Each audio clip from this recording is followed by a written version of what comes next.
السلام عليكم ورحمة الله وبركاته. رجعنا لكم في شرح جديد. شرح لهذا اليوم عن تطبيق أو برنامج الانستغرام، وظهرت مشكلة جديدة في الانستغرام اللي هو الغواش أو تغبيش أثناء إضافة الفلتر في الانستغرام. والتغبيش أو التغبيش راح يكون على الوجه. شلون ممكن نتعامل هذه المشكلة وشو نسويها وشلون ممكن نعالج هذه المشكلة؟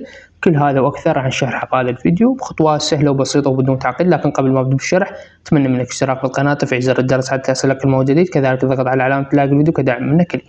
أول الطرق لحل هذا الأمر راح نتوجه للآبل ستور إذا كان الآيفون والجوجل بلاي إذا كان الأندرويد، ونسوي تحديث التطبيق على آخر إصدار وأحدث نسخة. الطريقة الثانية إذا ما نجحت هذه الطريقة نحاول نقلل من مساحة التخزين عندنا، لأن ممكن زيادة مساحة التخزين تسبب مثل هذه المشاكل. الطريقة الثالثة نسوي حذف للتطبيق بعد نرجع نثبته.